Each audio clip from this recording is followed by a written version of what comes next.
اعوذ باللہ من الشیطان الرجیم بسم اللہ الرحمن الرحیم۔ تو میرا رب کہہ رہا وخفض، لوگوں کی بدتمیزی کے آگے ذبح ہو جا، لوگوں کی بد اخلاقی کے آگے ذبح ہو جا۔ یہ مت کہہ کہ میں کتنا صبر کرتا، میں کتنا حوصلہ کرتا، میں کتنا چپ رہتا، میں بھی تو انسان ہوں، میرے اندر بھی تو دل ہے۔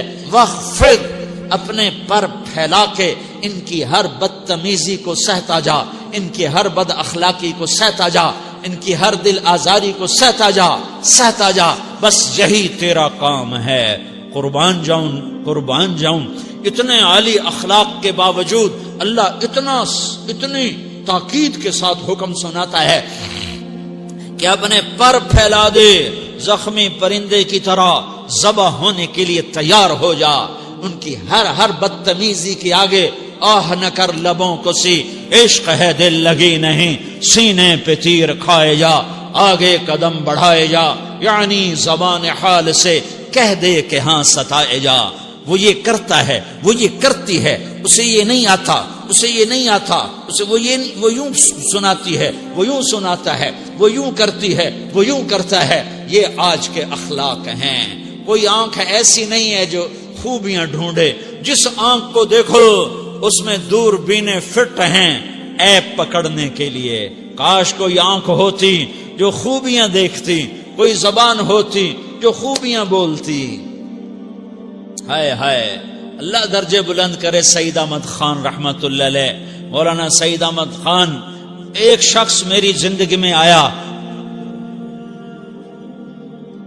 یہ سارا مضمون میں اس کی صحبت سے سمجھا ہوں، کتابوں سے نہیں سمجھا۔ مجھے کتابیں زبانی یاد تھیں، میں کتابوں کا حافظ تھا، لیکن اللہ کی قسم میں مضمون کتابوں سے نہیں سمجھا، یہ میں اس بندے کی صحبت سے سمجھا کہ اخلاق سیکھنے پڑتے ہیں۔ اخلاق سیکھنے کی چیز ہے، یہ پڑھنے سے نہیں آتے، یہ پڑھانے سے نہیں آتے۔ ممکن ہے بخاری پڑھانے والا بد اخلاقی کے انتہا پر ہو، بخاری پڑھنے والا بد اخلاقی کے انتہا پر ہو، کہ یہ چیز پڑھنے سے نہیں آتی، سیکھنے سے آتی ہے۔ پڑھا، کتابیں زبانی یاد کی، چٹائیوں کے ساتھ سل کے بیٹھ کے پڑھا، نہیں سمجھ میں آئے، ایک ہستی کو دیکھا، ایک اخلاق والے کو دیکھا، اس کے ساتھ چند صبحیں گزریں، چند شامیں گزریں جو میری زندگی کا سب سے قیمتی اثاثہ ہیں، تو پھر مجھے پتا چلا کہ اخلاق کسے کہتے ہیں، اور اخلاق بھی سیکھنے کی چیز ہے، اور اخلاق ہی انسانیت کا نام ہے۔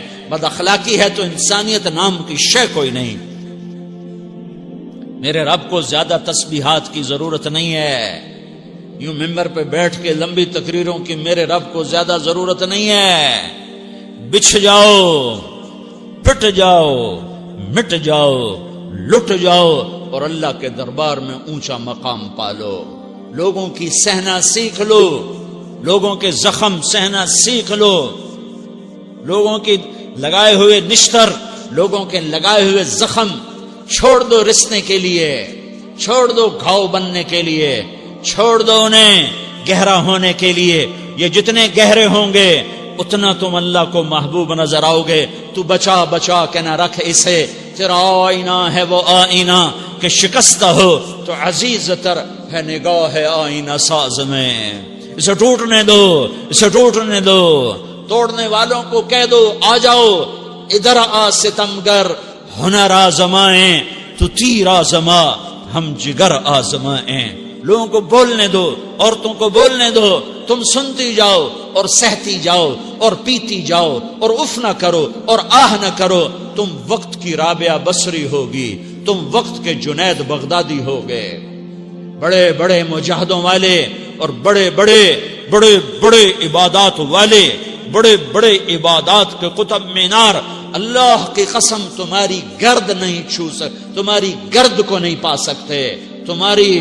تمہیں پہنچنا تو کہاں ہے، تمہاری گرد کو بھی نہیں پہنچ سکتے ہیں۔ اگر تم اپنے اخلاق قابو کر لو، اپنی زبان پہ قابو کر لو، لوگوں کی دل آزاری پہ چپ رہنا سیکھ لو، لوگوں کی تکلیف پر چپ رہنا سیکھ لو، اور لوگوں کی بدتمیزی پر چپ رہنا سیکھ لو، اور برے سے اچھا بننا سیکھ لو، برے کے سامنے مسکرانا سیکھ لو، تانے سن کر بھی مسکرانا سیکھ لو، تو تمہیں زیادہ نفلوں کی ضرورت نہیں پڑے گی، تمہیں لمبی لمبی تہجد کی ضرورت نہیں پڑے گی، تم وہاں پہنچو گے جہاں کوئی نہ پہنچ سکے گا، تم ادھر جاؤ گے جہاں کوئی نہ جا سکے گا، تمہارے مقامات کو کوئی پا نہ سکے گا آخرت میں، نہ دنیا میں نہ آخرت میں۔ اپنے اخلاق بناؤ، اپنی آخرت کو بنانا ہے تو اس نفس کو پاکیزہ کرو۔ یہ نفس پاک ہوتا ہے دو باتوں سے، ایک عبادات سے، ایک اچھے اخلاق سے، اور یہ غلیظ ہوتا ہے، ناپاک ہوتا ہے عبادات کو چھوڑنے سے اور بد اخلاقی کا شکار ہونے سے۔ بد اخلاقی سب سے بڑی غلاظت اور کبیرہ گناہ سب سے بڑی غلاظت ہے، اور عبادات سب سے بڑی خوراک ہے، سب سے بڑی پاکیزگی ہے، اچھے اخلاق سب سے بڑی خوراک ہے، سب سے بڑی پاکیزگی ہے، گناہوں کا چھوڑ دینا سب سے بڑی طہارت ہے۔ یہ کرو گے اللہ تمہیں چمکائے گا، تمہاری دنیا بھی بنائے گا، تمہاری آخرت بھی بنائے گا۔ یہ اخلاق سیکھنے پڑتے ہیں، عبادات کو سیکھنا پڑتا ہے۔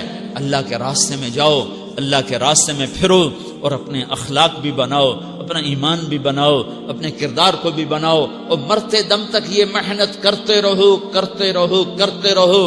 کرتے کرتے موت آ گئی تو جو ادھورا پن ہے اللہ دور کر دے گا، جو ادھورا پن ہے اللہ دور کر دے گا۔ اور کوشش کرو 24 گھنٹے کی زندگی میں اس زبان پہ خیر کے سوا کچھ نہ نکلے۔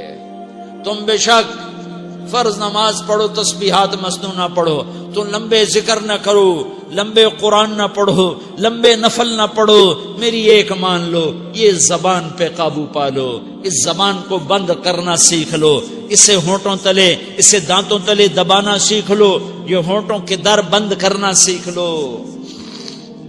یہ مدرسے کے طلبہ نظر آ رہے ہیں، ان کو شیطان کوئی دعوت دے گا شراب پیو، ان کو کوئی شیطان دعوت دے گا کہ جوا کھیلو، ان کو دعوت دے گا غیبت کرو، ان کو دعوت دے گا فلاں کی برائی کرو، ان کو دعوت دے گا اس کے عیب ڈھونڈو اور اس کو چسکے لے لے کر بیان کرو۔ یہ اس گناہ کی مار دیتا ہے، اس میں ایسی مار دیتا ہے کہ نمازیں صاف ہو جاتی ہیں، عبادات صاف ہو جاتی ہیں، علم صاف ہو جاتا ہے، تبلیغ صاف ہو جاتی ہے۔ ہمارے استاد مولانا زار شاہ صاحب رحمت اللہ علیہ ہمیں فرمایا کرتے تھے، جب وہ کبھی غیبت کی نفرت بٹھاتے تو فرمایا کرتے تھے، تم سب سے زیادہ کمائی کرنے والا طبقہ ہو طلبۃ العلم، لیکن ایک بول بول کر ساری کمائی پہ پانی پھیر دیتے ہو۔ تو میرے بھائیوں، چاہے دین والے ہو، چاہے دنیا والے ہو، مدرسے والے ہو، کالج والے ہو، ایک عبادت کو بناؤ، ایک اپنے اخلاق کو بناؤ، تو اللہ تمہارے ساتھ ہے، دنیا بھی تمہاری ہے، آخرت بھی تمہاری ہے۔ اگر اللہ کو ساتھ نہ لیا اور اس نفس کو پاکیزہ نہ کیا تو یہ جہان بھی برباد ہے، اگلا بھی برباد ہے۔ اسے پاک کرنے کی نیت آج سے نیت کرو کہ اسے انشاءاللہ پاک کرنے کی کوشش کریں گے۔ تو نیت کرتے ہو سارے کہ اسے پاک رکھنا ہے۔ کبھی کوئی دھبا لگ جائے، لگتا رہے گا، انسان جو ہے تو فوراً دھونے کی، جیسے کرتے پہ دھبا لگ جائے تو فوراً دھونے کی کوشش کرتے ہیں، اسے دھونے کی کوشش کرو۔ آنسوؤں کا پانی بس بڑے سے بڑے داغ کو دھونے کے لیے آنسوؤں کا پانی چاہیے، اور زیادہ پانی بھی نہیں چاہیے۔ ایک مکھی کے سر کے برابر تمہاری آنکھوں کے کٹوروں میں آنسو تیر گیا جو صرف تمہارے اندر کو تر کر گیا، باہر نہ نکل سکا۔ تمہاری آنکھ اتنی بخیل ثابت ہوئی کہ تمہیں آنسو کا ایک قطرہ نہ دے سکی، لیکن اتنا دے دیا کہ تمہارے کنارے بھیگ گئے۔ تو تمہارے بڑے بڑے داغ اللہ دھو کے صاف کپڑا تمہیں ہاتھ میں پکڑا دے گا، تمہارے ہاتھ میں پکڑا دے گا۔ تو جب ہو جائے توبہ کرو، جب ہو جائے آنسوں سے صاف کرو۔ آنسو نہیں نکلتا تو آہوں سے صاف کرو، تمہاری آہیں بھی اسے صاف کر دیتی ہیں، تمہارے آنسو بھی اسے صاف کرتے ہی کرتے ہیں، تمہاری آہیں بھی اسے صاف کر دیں گی۔ تم کہتے ہو جی دل بڑا سخت ہے، آنسو نکلتا ہی نہیں، تو تم کچھ آہ ہی بھر دو اللہ کے آگے، تو وہ بھی تمہیں کہاں سے کہاں پہنچا دے گی۔ تو میرے بھائیو، اس کی نیت کرتے ہو نا، پچھلی پر توبہ کرو، پچھلی پہ توبہ کرو، پچھلی پر توبہ کرو، اگلی صحیح گزارنے کی نیت کرو۔ تو توبہ کی بھی نیت کرتے ہو تو کہو یا اللہ میری توبہ، پھر کہو یا اللہ میری توبہ، پھر کہو یا اللہ میری توبہ۔